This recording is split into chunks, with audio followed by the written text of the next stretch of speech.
तो हमारी पिछली वीडियो में आपने देखा कि हम सालासर गए हुए थे। सालासर हमने हमारी धोख, अगर आपने नहीं देखी है तो पहले वो जाके देख लें। अब हम जा रहे हैं खाटू श्याम की ओर।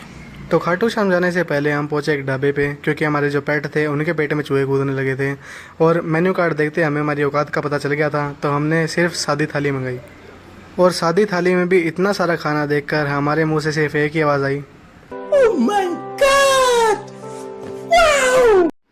और फिर मैंने किसी जंगली सूअर की तरह खाने को गले तक भर दिया। और उसके बाद तो मेरे से सही से बोला भी नहीं जा था।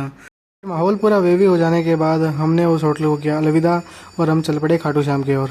रास्ते में हमें कुछ हमारे भाई बहन सखा बंधु दिखे, मतलब कि बंदर दिखे। हमने इनसे कहा कि हमारी गाड़ी में भी 2 बंदरियाँ बैठी है, इन्हें भी ले जाएं, तो ये भी हम पे हंस पड़े। रास्ते में हमने लिए खजूर, जिन्हें अभी सुखाया नहीं गया था, अभी कच्चे थे। और इनको खाकर बिल्कुल खजूर वाला टेस्ट भी आया था और हल्का हल्का बेर वाला टेस्ट भी आया था, क्योंकि इनमें हल्के हल्के रस भी था। बड़ा ही मज़ा आ गया इनको खा के।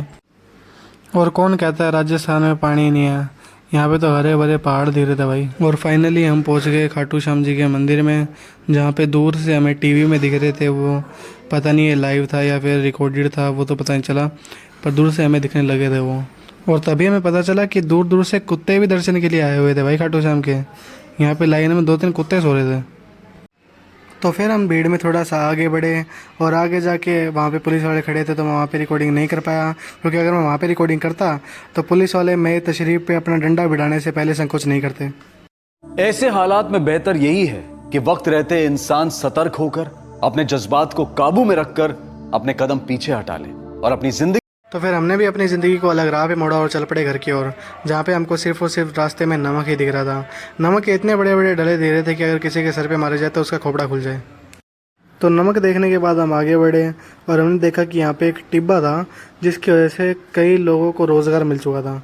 हम बहुत पहले भी यहाँ पे आए थे, तब भी यहाँ पे टिब्बा था। यहाँ पे बहुत सारे लोग आते थे, पर इतनी दुकानें नहीं थी यहाँ पे। 1-2 रेहड़ियाँ थी, 2-3 ऊँट थे बस। भाई साहब, इस टिब्बे की वजह से यहाँ पे इतना बड़ा मेला टाइप खुल चुका है। मैं थोड़ी दूर जाके देखा कि यहाँ पे पैराग्लाइडिंग की भी सुविधा उपलब्ध थी। भाई साहब, इतना मॉडर्न हो चुका है ये टिब्बा। और फिर घर जाते जाते जो किसी ने सोचा था वो हमारे साथ हो चुका था।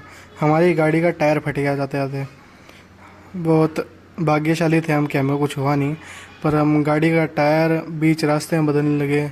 और मेरे ख्याल से गर्मी की वजह से फटा था, क्योंकि इतना ज़्यादा गर्म हो चुका था ये कि इसको बदलने में हमें बहुत टाइम लग रहा था। नट वगैरह खोलने में बहुत ज़्यादा गर्म थे वो। हमने फिर गाड़ी के टायर को सफलतापूर्वक बदल लिया था और हम निकल पड़े थे घर की ओर। अगर आपको वीडियो पसंद आई हो तो चैनल को सब्सक्राइब कर लीजिए, ताकि आपको ऐसी वीडियो आगे मिलती रहे। Bye bye.